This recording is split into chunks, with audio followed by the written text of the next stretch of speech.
The DTM ceremony and Walk of Fame will now commence.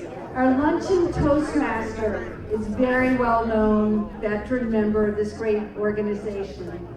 Jerry Diggs is a distinguished Toastmaster and a charter member of the Baltimore VA Club since August 1991. He became a DTM in 1995 and served in every role in his club more than 5 times. Oh, nice. He was a club sponsor for other clubs and recruited more than 100 members since joining Toastmasters. Maybe we should all try to beat his record.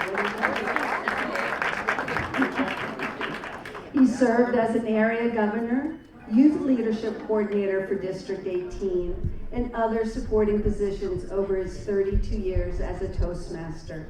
He's currently a member of ALOA, another level online advanced club. He's a U.S. Navy veteran.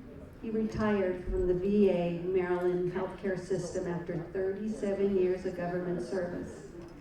He serves as a pastor and bishop of the New Israelite Family Worship Center and is the CEO of the New Israelite Community Development Corporation and the owner of Set the Standard LLC. Please help me welcome our own Jerry Diggs.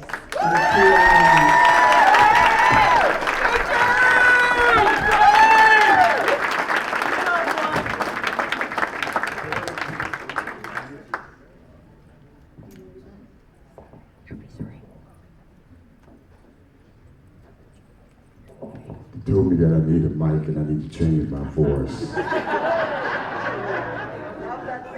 That's the morning voice. Let me get to the afternoon voice. Thank you, Nancy.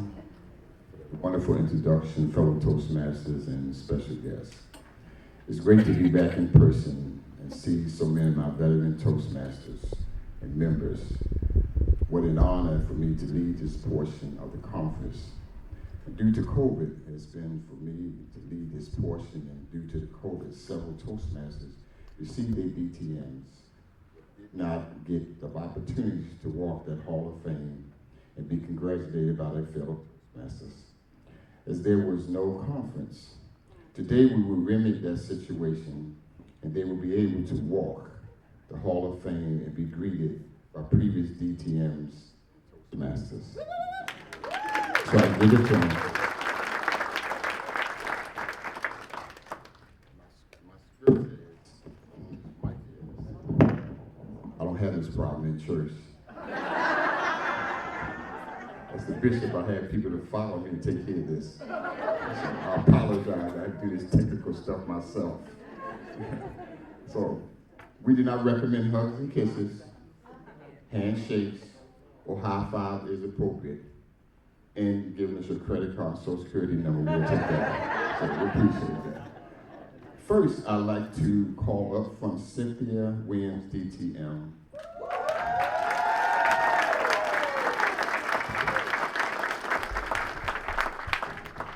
I hope I can get through this list, Cynthia.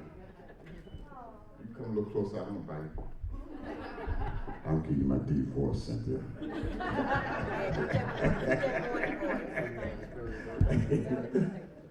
Okay, Cynthia DTM to greet the DTMs during her year as Distinguished Director 2020-2021. Come on, give it to her. We know some DTMs are not here, but we would still like to call their names. You may applaud as you hear their names.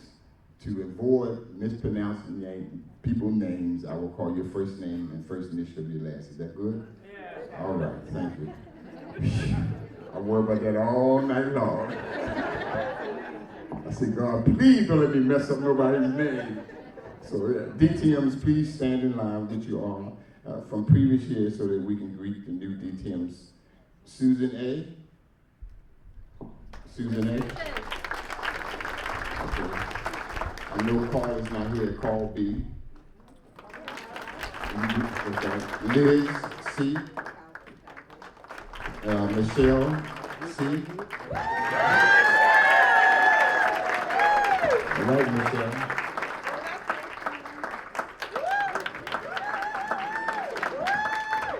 Tanetta C, John C, Diane C, Catherine D, Melissa D, Anne Marie G. I know she's right there.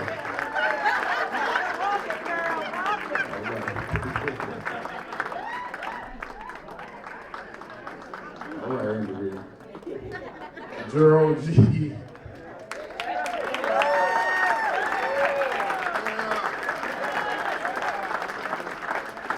And I think it's Heike H.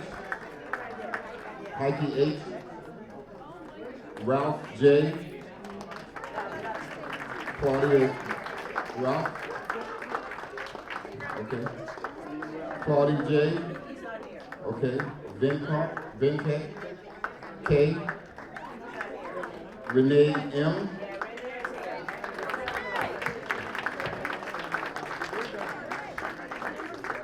Dana M. David M. Martha N. Simona S. Timothy T. Beatrice V. Jocelyn W. And we have three. Okay, we have three add-on names, and I want to make sure I get their names in. Jay Green, Andrea Powell, and Andrea Dillard. Okay? All right. All right, keep it moving. Well,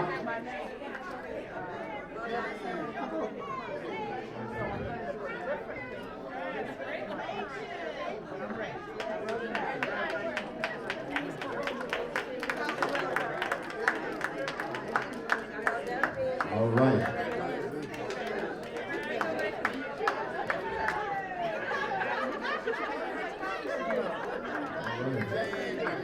Congratulations.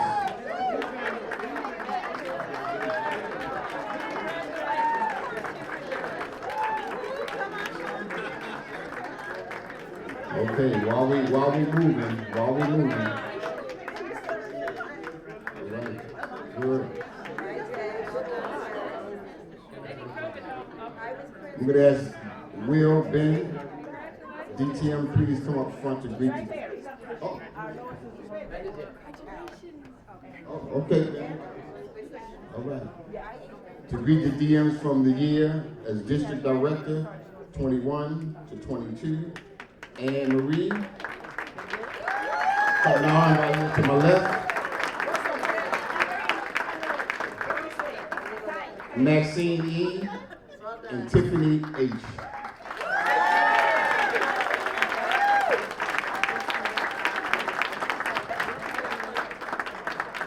And Kanan is to my left for greet the DTM for 2022-23. And Marie.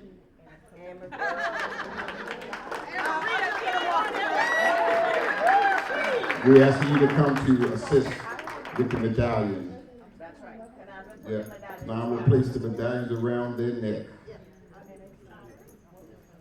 Okay. And afterwards they will shake on the hand 5. Shake, hand 5, no hugging, no kissing, no credit cards. Got it? All right. All right. James Brook. Okay. James Brook, past district governor, a member of 6 clubs. Wow, James, you beat me out. We would like to thank Curly D, Catherine M, Frank and Karen Story, my mentors, Mark Z, for their help as Speechcrafters Guide during the Speechcrafts. Also thank to Harriet Armstrong, Marty Nichols, and Karen Story for serving on his DTM project committee. Finally, he wishes to thank members of his club Towson Toastmasters and APL Toastmasters for their help and support.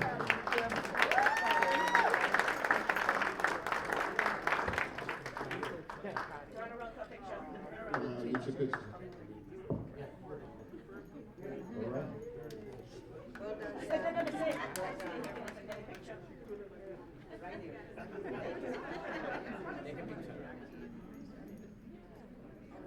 Okay.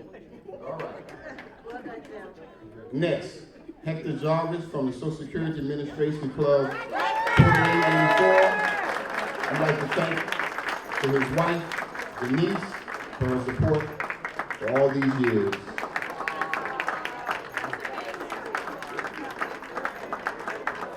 All right. Next, Marlene Clark from Owings Mills Community Toastmasters Club.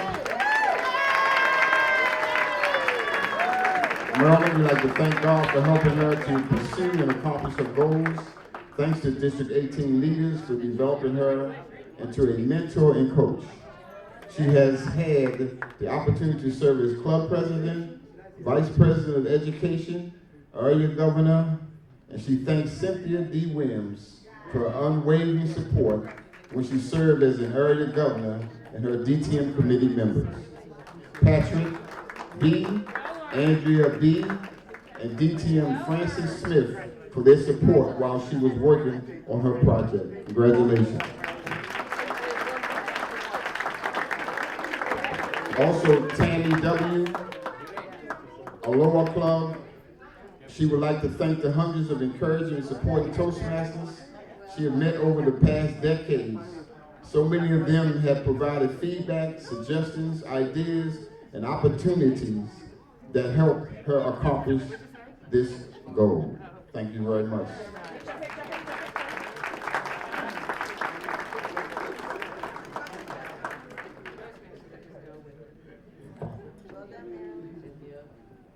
Great, congratulations. Finally, Freeman B.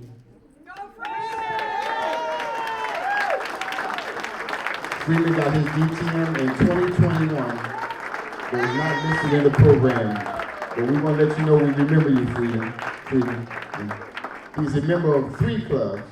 After attending a ribbon cutting at Wood Memorial Church, he had the opportunity to learn about Toastmasters and liked what he heard. So he decided to visit their club. He's very thankful to the members of the Toastmasters of Savannah Park Toastmasters Club for welcoming him into their chapter. The atmosphere was warm and everyone was friendly and very welcoming, which made him join their club. Okay, this concludes our DTM Walk of Fame.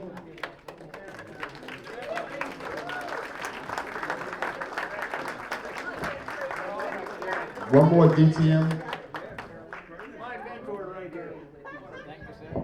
Okay, I'm gonna give this to Berlin Stokes. DTM, we welcome you. All right, Berlin.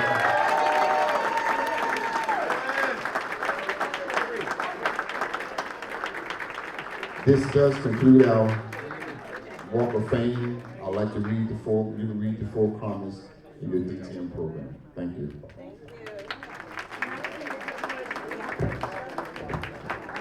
Let's just give another round of applause for all the DTMs.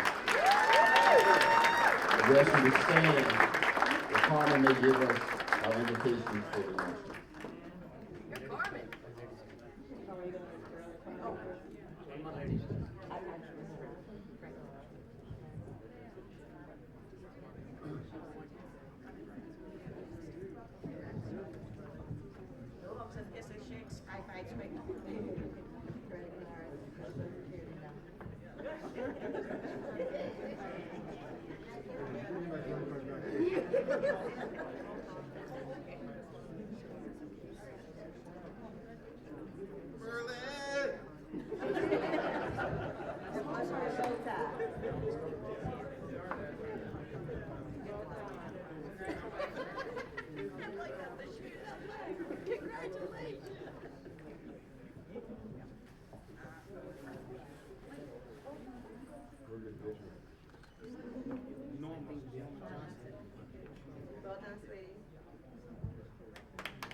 DTMs may return to their seats, please.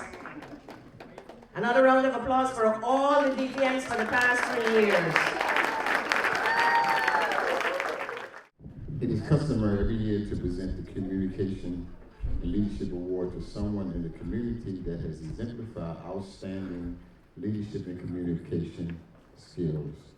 Today we present the award to Rajan Patel, co-founder and CEO of D18 Rajan realized the new experience in making designs, thinking, and entrepreneurship led him to the most powerful empathy of his life.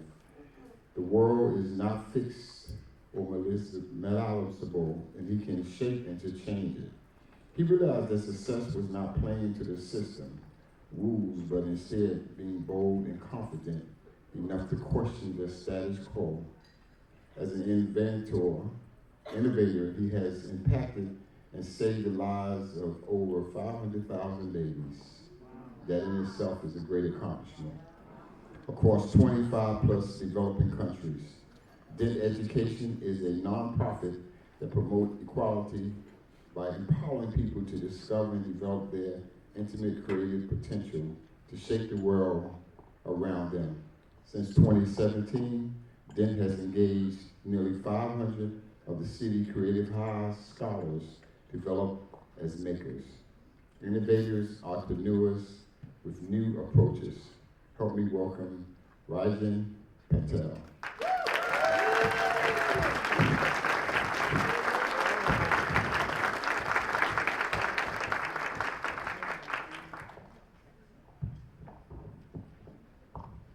Thank you so much. Appreciate the introduction. Appreciate being here. I've not been active member of Toastmasters myself. It's a great honor to be in a room full of so many people, and I'm grateful that I was invited here. I'll also say I'm a little upset that I was invited here under this context because, one, this is called a communication award. I am not a great communicator, especially when I'm in a room of Toastmasters. That's a very high title. And then I come in the morning and hear Cyril, a national, global champion, come and speak. And now you have these expectations of, here's a communication award winner. Please dispel any expectations. I am not as great a speaker as I'm sure many of you are, but I'm very grateful to share my own personal journey, my life journey that I'm very privileged and grateful to have had. But it's more than about me. I think my story shows our collective potential. And so I wanted to share my own story and hope it resonates and connects. So to start off, this is my family. I grew up in Central Florida. My parents moved to the US from India. You can see I actually grew up in a joint family, so it's my dad, his brother, and we were all in one home as one family. And I was really lucky to be surrounded by so much love, so much support, and our parents and grandparents did everything they could to just give us a better opportunity and to help us be the best that we could. And so there's one thing that I remember since I was a kid growing up, and they would tell us, we came here to this country for the opportunity, and you've got one job as a kid. What is that job? Seize the opportunity and do it by, when you're a kid, doing well in school, right? That was the goal. They didn't know the system. They didn't know what it meant or took to do well. They just said, figure it out, get all A's, do well. And so that was my experience. I went to a high school called Seminole High School. It's in Sanford, Florida. This school is actually an hour away from where I lived. It was a public school, but they had the IB program, International Baccalaureate program. So I was going there really far away to this other school, and one thing that I noticed, but didn't really experience, because in my experience in high school, we had literally a separate hall for the International Baccalaureate students, and there was the rest of the school. The rest of the school, unfortunately, was underfunded, under-resourced, and underperforming. And the demographics looked very different. I don't know if you can see this, but this is showing actually the college readiness for students in my high school by race. And it's very clear, Black and Hispanic students, very different. And they make up 50% of that student population. And when I was in high school, I'll tell you, I didn't really worry about this. I had my head down. I was studying, And I probably had ideas of why that disparity is there, and thinking, hey, I'm here, I'm working hard, that must be the root of this. I bring this up because it is literally this high school experience that opened up, and being in this country opened up so much opportunity to me in my life. And the work I do today, I think, is directly going back to many of the things that I didn't realize were happening while I was being propped up and being given the opportunities I have. So in high school, I followed the rules, I studied hard, and what I realized is this led to quote-unquote success. I went to Stanford for college, and I remember being super happy about this. Now, up until this point, that success, it was meeting someone else's expectations. It was getting a right answer on a test. It was getting a good grade. It was doing whatever was told to me by others. Here's what doing well is. And I did that well. And when I came to college, I will tell you, I had one goal. This was a stepping stone. I had the next 15 years of my life planned out. Since I was a kid, I knew I wanted to be a doctor. Part of that may have been family influence, but I liked science. I liked helping people. I enjoyed what I knew of medicine. And so I came to college saying, I am here simply to get to a good med school. So I showed up, I talked to my academic advisor the very first week of school, and I said, I have no idea how college classes work. What courses do I take? I want to go to med school. What are the extracurriculars I should do? How do I get into a good medical school? And this advisor from the university did not tell me the answer. Instead, she actually asked me to pull out a pen and paper, and she said, I want you to write at the top of this paper, doctor. Underneath that, I want you to imagine a world where you cannot be a doctor. What's the next thing you want to be? And then the next thing. And then, don't even worry about if it's a job or career that you want. Literally list any career that exists in the world. You have 1 minute, write as many as you can, go. And what I realized is, I wrote doctor, and then I was like, I don't know really what's next. But okay, I know other careers that exist. So I started writing, astronaut, firefighter, garbage truck driver. And I'm like writing these things down, and I realized most of the time my pen is not moving. I'm actually really struggling to think of what are the other careers out there. And at the end of the minute, I had like a list of 10 things. And her point was, the world has so many opportunities, and especially you being really lucky at the age of 18 to be in a place like this, there's a million doors of opportunity. And the reality is, one of them is doctor, and you're so focused on that you're blind to the fact that there's a million that way and a million this way. And instead, and the irony of that is, as an 18-year-old, you don't even know what's behind that door. What do you know about being a doctor and what personal, emotional relationship with patients, or what toll it'll take on your family, or the research and the path it'll take you to get there? The experiences you've not had, you've gone through high school, so don't just plan for this one thing. Instead, use your opportunity in this place to experiment, to try new things, to explore and see, hey, I'm gonna open this new door I've never even seen. Take a step in, if you don't like it, close it, open up the next one. But you don't know what you'll discover.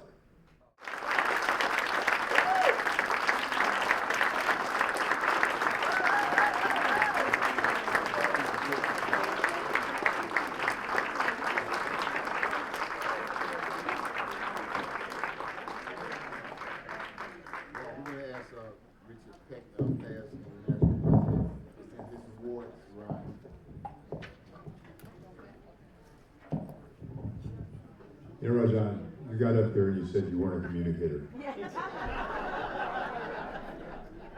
There's multiple ways to communicate.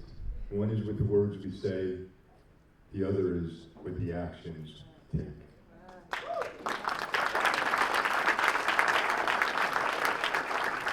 And then when you communicate those actions with a story, that is truly impact.